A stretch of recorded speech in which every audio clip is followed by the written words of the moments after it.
She's the pushy broad from the Bronx, New York. Follow her voice, a straight dog is nice. She's a pushy broad from the Bronx, oh yeah. Don't be surprised if you wanna listen twice. Make decisions, find the right choice. Know yourself better, find your own voice. It's okay if you need help today, cause everybody needs a little push. From the pushy broad from the Bronx, New York.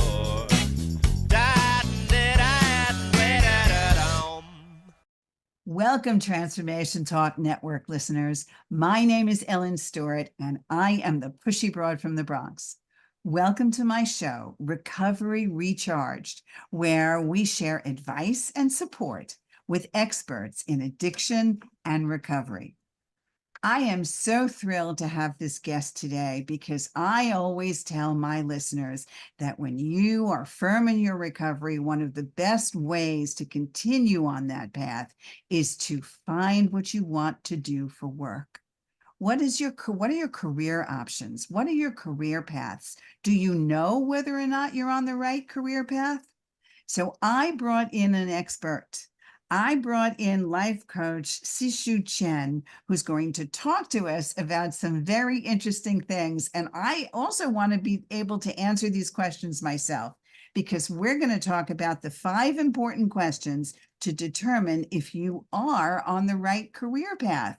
So if you're not sure and you don't really know, here's a way to decide. And I am very, very glad to bring on Sixu this morning. Let me tell you a little bit about her. She is a dedicated life coach. She specializes in guiding individuals through career transitions and fostering a deeper harmony with themselves and with their relationships. And she also does some other things as well, like a lot of our life coaches do. She's an accomplished interior designer, so we can maybe have her talk a little bit about that later on. She works as a lead designer at Beth Bloom Designs. She contributes her creativity, and she understands that leadership is very important in the design of high-end restaurants and hospitality venues all across the country. She has passion and joy, and she shares her experience and empathy with others, and she assists them in their journey towards fulfilling careers.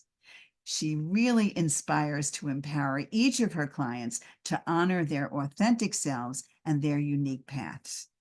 The Pushy Broad from the Bronx, Recovery Recharged, is so happy to introduce Sixu Chen. Good morning. How are you? Hi, Ellen. Good. How are you? I'm good, thank you. Let's talk a little bit about you in the beginning before we get to these 5 important questions. What made you decide to, in addition to the interior design, do life coaching? Well, it's not really a surprise because the pandemic happened and a lot of people's life has shifted, including my own. And at that point, I was a little burned out with my interior design companies.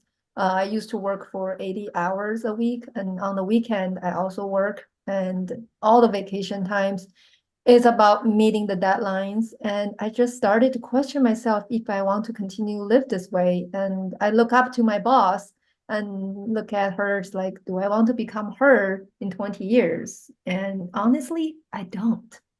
So then it comes to me, I think universe also helps. I realized that this is not something I want to do only long term.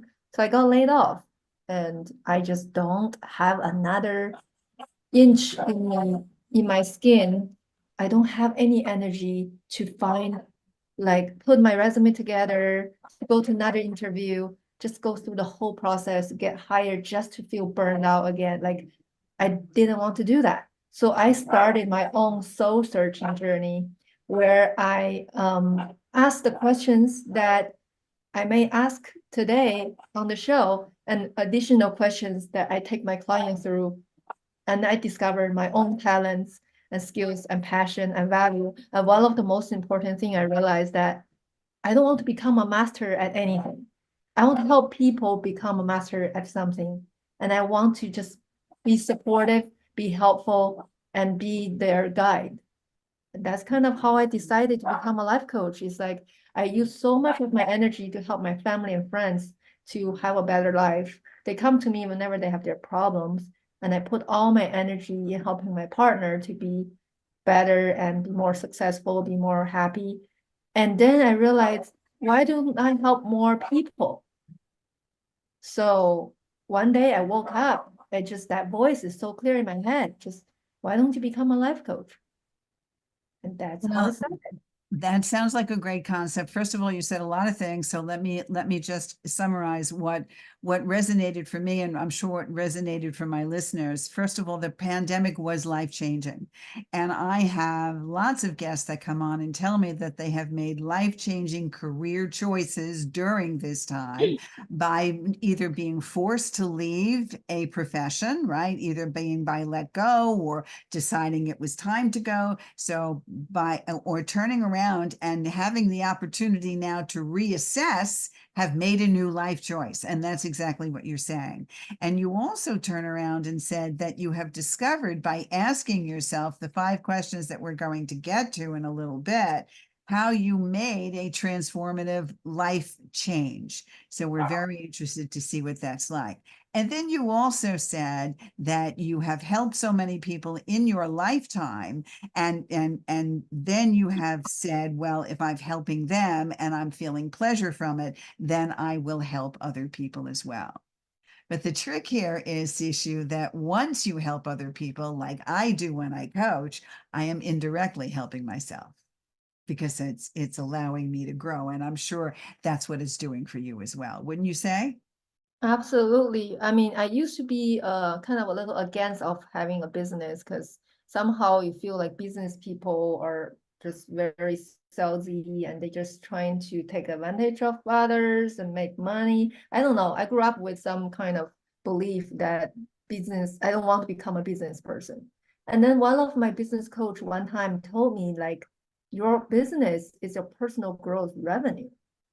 I mean, avenue, your personal growth avenue. And that just changed everything. We're just like, oh, well, in that case, I won't have my own business. So I understand. And that's kind of what we've been talking about. And especially in life coaching, where you're out to help and you're out to watch other people blossom. And inadvertently, that helps your mental health and your growth. There's no question. absolutely, it's So human is unmeasurable. immeasurable, of course. So what are your top values in life? What do you look upon now that you've made this transition as your top values? Well, I found my top values when I come across a workshop that I did, and I translated that workshop into an online course where I can share with the listeners if they want to. It's basically I discovered that most important value in my life is freedom. So I want to live in freedom. I want to decide when I want to work, what I want to do. I don't want to follow what other people are doing. Like sometimes I go shopping during the week, but everybody go to grocery store at the weekend, and I don't want to stay in line. Like, and also like I decide when to take a break. Like sometimes I take my Wednesday off, and it's just I'm a type of person I don't like to be told what to do. So having freedom to make my own decisions is my number one value. So live in freedom is definitely my number one value. Number two is acting compassion.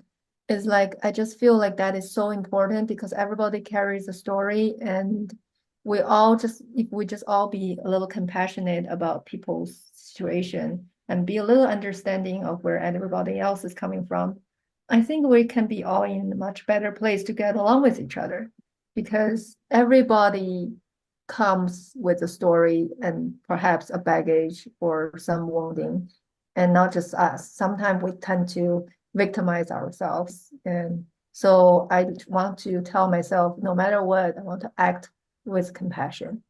And the third value I have is follow joy. I'm a type of person that I want to do fun stuff in life and things that are interesting to me. So if something that is not interested to me, I just try to not spend much time on it because I get bored very easily. So if this is something I know is going to bring me joy, I'll go after it. So follow joy is my third one. And number fourth one is focus on personal development. which I think that we can continue to grow basically forever until our body fails, right? So I want to just continue do things, learn something new every day, do things to better myself. I mean, we're all work in progress, and you know, so that's my number 4. And the 5th one is improve the quality of life. I think that's one of my focus is that what I do is I want to see how can the overall quality of life get better, the people around me get better. Like I want to be the one that lead by example that affects people around me. If they get better, my interaction with them get better, my quality of life get better, right? So that's my 5 values. And I have this like a workshop that people can find their own 5 values. So where can they find that? Is that part of the workshop that is, did you call it something? Did you call it something specific? Yeah, I call it the finding your core values. Finding core values, which is wonderful. And I'm a very big believer in core values. So Sixu Chen has a course on your site. Tell people where we can find you. What's your website? Well, it's not on my website. I posted on this great e-learning platform called the Great Discovery. So it's on there. And when people go there, there's other courses on there as well. But definitely my course for finding your core values is there. And I can share the link with you where you can share with the people. Wonderful. We'll make sure to do that. Freedom, compassion, find the joy, personal development, and of course, improving the quality of life. And those are great core values to live by. And I think everybody should embrace them. And certainly when we're in recovery, we should be embracing them. Okay, so now we're going to get to the 5 questions to find out if you are on your right career path. So I'm going to give you the first one, and then I want you to explain it to us, okay? Okay. What feelings do you experience the most at your job? So explain that to us, and what should we be looking for? Well, this you can look in 2 ways. One is focusing on that feeling right before you're about to go to work. For example, Sunday night come around. You know you're gonna go to work the next day. How do you feel? Do you feel excited? Oh my God, I'm gonna go do this project, I'm gonna go talk to these people. Are you having that enthusiasm? Or you'll be like, oh my goodness, another week. Like, what is that feeling? It tells you something. If that feeling is that dread, you know you don't really want to be there. So that's the first way to look at it. Another way is, well, you are at your job. What do you feel? Do you feel like there's a level of challenge that keeps you motivated? Or do you feel like this is too easy and you get bored, right? A lot of time people get comfortable with their jobs and they are in autopilot mode all the time and they are not well challenged. And they feel like, oh, this is easy. Clock in, clock out, go home, right? And but you get bored and you just have to be honest, like, are you bored at work? Because a lot of people who come to me, my clients, they say they can do their job with eyes closed. I was like, well, that means you may need to do something else because you want to learn and grow too, right? Like, you're not a machine. So I would also assume that if you're experiencing a lot of feelings, not only, oh my God, I don't want to go, but while you're on the job, if you feel that you're quick to be angry, if you feel that you can't get along with your colleagues, or you feel like you can't connect in some way, if you feel like it's difficult to constantly get your point across to your boss, or you're having difficulty with your superiors, or you don't understand what's going on and you don't have enough of an explanation to do your job. All of those things make for a disconnect, and it's something that you do not have to settle for eventually, correct?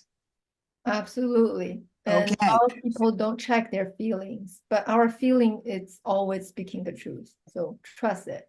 Yes, for the most part, they absolutely are. All right. So the first question, what feelings do you experience the most at your job? Do you want to go? Or are you going to hit the snooze button 100 times before you get up to go because you don't really want to go, right? And then the second question would be, are you maximizing your skills and talents at your job? And you alluded to that a little bit, but let's expand on that. Okay, so well, when you first hire, there's a job requirement and you definitely feed all the requirements, right? But while you are at the job, do you feel like you're using all your skills and talents, or it's just you're only using certain skills of yours and the other skills that you really love? For example, some people doing the job, they're not creative. Their creative skills are never being used, right? And also there's people who sit in front of a computer all day, but their skills are social. They want to be talking to people. They don't want to just looking at data all the time. So there's certain of our skills are not being utilized in the job. And that could also be something that brings you unhappiness. Like you feel like, what am I doing here? There's like, I can do better, right?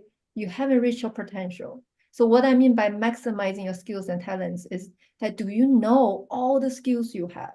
Do you know all the talents you have? I mean, I'm sure some of you guys may say yes, but a lot of you may say, actually, I don't. So And that's a very important thing. But you also touched on something that people don't even realize is important. Do you want to work for a large corporation? Do you want to work for a little family concern? Do you want to work mostly from home? Do you want to work a hybrid of both home and in the office? Do you want to work around a lot of people? Do you want to get involved in company events and things like that? What culture do you want to work in? What kind of office and kind of situation makes you happy? And that's in addition to the kind of work that you're doing, right? Are you comfortable in your surroundings with everybody there? Are you making friends? Do you find that where you're spending most of your time, somewhere between 35 and 40 hours a week, that you are comfortable in that environment? Isn't that right?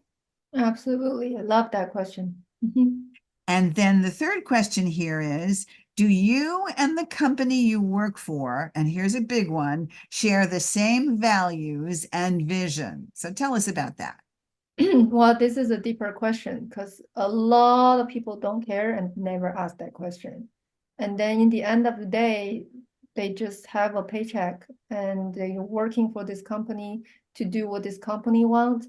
But what the company is doing for the world, they don't care, right? And sometimes they even don't like it. For example, people who are really care for green energy and sustainability, they work for a company that produce all kinds of toxin chemicals. That's you're basically going against your own value. So there is part of you dying inside, like it's killing you, right? You yourself use green product, but you go promote chemicals. So that's what I mean. Like that's an example for like, do you and your company share the same value and vision? It's like you want to be on the same team. You want to go to the same direction because trust me, no matter how you pretend, if you and your company doesn't share the same value, it's gonna show somehow. You either suffer inside or you just perform less. And that doesn't help the company either. You're absolutely right. How we reflect ourselves on the outside isn't always how we feel on the inside, but if it doesn't match, then we will not be operating at what we consider to be peak performance. And I completely understand that. Also, you kind of alluded to a little bit about this. Maybe you were aligned with company values when you decided to move away from your profession during the pandemic, but you also had a feeling of, I don't think I want to do this anymore. In fact, your words were, I don't want in 20 years, I don't want to be my boss. And that is a good way of understanding whether or not you have an affinity for your particular career or profession or company. You can say to yourself, which is a very popular question they ask you in an interview, where do you see yourself 5 years from now or 10 years from now? And if you can't see yourself with this company, don't you think that's a pretty clear sign? Yep, absolutely. I remember at the time I was designing shopping malls. I personally don't like to go into shopping malls myself. And I have to design the shopping mall in a way that keeps people in it all day. The goal is to create an experience where people don't leave. And that goes against my value. I want people to go out in nature, not in shopping mall all day. So it's like that was one of the reasons that I really want to leave that company. Don't get me wrong, everybody. I'm still an interior designer, but now I design restaurants. And I love designing restaurants because restaurant is a place people gather form connection, create memories. And I am proud of myself in creating that experience for people. And you're also doing life coaching, and that gives you a different sense of fulfillment. Yes, Yeah. absolutely. All right, question number 4. Do you feel good talking about your job with others? I mean, that question is given, right? Like when you meet somebody at a social gathering for the first time, a lot of people will start asking each other what they do. I mean, when people ask what you do you feel proud to say what you do, or you kind of don't even want to talk about it? I understand. And I know many people that say, oh, it's just a job. It's, it gives me my paycheck. It pays the bills, right? Don't you hear that a lot sometimes? Absolutely. And a lot of people, they even just kind of not lie, but just make it so abstract, you have no idea what they do. Yes. Or they exaggerate the importance of the job and they exaggerate the purpose and all of those things. And if you find yourself doing that, then it's time to make a different decision. Okay, last question, and then I have some more questions about jobs in general. It's very important for us to determine whether or not on this particular job there is room for growth. And why is that the case, Sixu? Well, we are human beings and our tendency is to grow. We all naturally want to grow. What doesn't make us grow? It makes us stay stagnant. And I think after certain time of staying stagnant, you will feel uncomfortable because that's against your natural tendency. It's almost like you put a plant, but you put a cap on top. So the plant is suffocated. So same thing with you. If you have no room to grow, won't you feel suffocated somehow? Absolutely. And some people do a lot of things around that particular situation, and they make choices based on other determinations. Yes, like all of these questions. All of these questions are very important, and I'm just going to read them very quickly. What feelings do you experience the most at your job? Are you maximizing your skills and talents at that job? Do you and the company you work for share the same vision and values? Do you feel good talking about your job with others? And is there room for growth? So if you answered a lot of those questions negatively, then what should they do? How do you help someone that answers those questions negatively? Well, it's time to consider a change. That's number one. And I have my slogan right there. Seek to change, see the change. Meaning once you start looking for the change, you're gonna find it. And that's exactly what I help people do, is to help them find, see the change they seek by taking them through a self-exploration process so they can get 100% clear on their talents, skills, passion, and most importantly, value. So if they want to work with you, you are doing virtual appointments as well as in-person appointments? So far it's only virtual. I haven't done any. Well, virtual is great, which means they can work with you all over the country and all over the world. So how do they find you to work with you? Let's tell our audience again. Well, if they are watching this, they can scan the QR code on this background right here that takes them to my website, and they can book a call, book a 50 minutes or 15 minutes call with me to see if I can help them. Great. And we're also airing on KKNW radio, so they won't be able to visually see it. So Okay. how then do they get in touch with you? Oh, it's sccoachinggroup.life. So SC spelled SC and then coaching group.life. Perfect. Very good. So I also want to talk to you a little bit about the other reasons people stay where they are. So what do you find the most difficult situation to move somebody over? What are they holding on to that keeps them where they are, even if it is a negative situation? Just tell us just a little bit about that. What's the one thing that holds them back from making the change? Comfort zone. Ah, okay. So just describe that briefly. Well, the thing is, there's always a part of us don't want change because they consider that part of us consider change a potential danger. It want to keep you safe. There is that part of our brain, well, their one job is to only keep you safe, which means what you did that worked, they want to do it again because it knows that it will not go wrong. So something new, it's a threat because you don't know. There's that uncertainty is a level of danger. So people who are not leaving their job, even though they're miserable, they're comfortable, right? Comfortable enough that like I am getting my paycheck on time. I know exactly what to do, even though I'm kind of bored, I'm dying inside. This is for me to get by. But time will eventually take them out of that. Because I have a client who worked at the Intel. It's a very well-known company, but he was doing his job with eyes closed. He told, that's his word, for 11 years.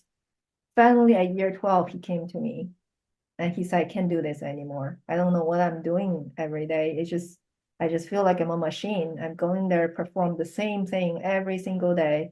And I get my paycheck and I don't know what I'm doing with my life. Like, this is what I'm doing, right? So eventually there's part of you will want that change because guess what? You're still a human being. Your natural tendency is to grow. And if this job is not helping you with your growth, you will want to leave. That's wonderful. Thank you so much for being a guest today. This is Sixu Chen. It's SC Coaching Group. She has a wonderful slogan. I love it. Seek to change, see the change. It's absolutely totally correct. The 5 questions to determine whether you're or not you're on a right career path. You can find her to do some great coaching. Thank you again for being here. This is Ellen Stewart, the Pushy Broad from the Bronx, saying thanks for listening, and we'll see you next time. Thanks for having me. And if you guys want to have the additional 5 questions, there is that 10 question to check career alignment on the Great Discovery as well for free. Thank you. This is Ellen Stewart, the Pushy Broad from the Bronx, saying thanks for listening. And remember, everybody needs a little push. From the pushy broad from the Bronx, New York.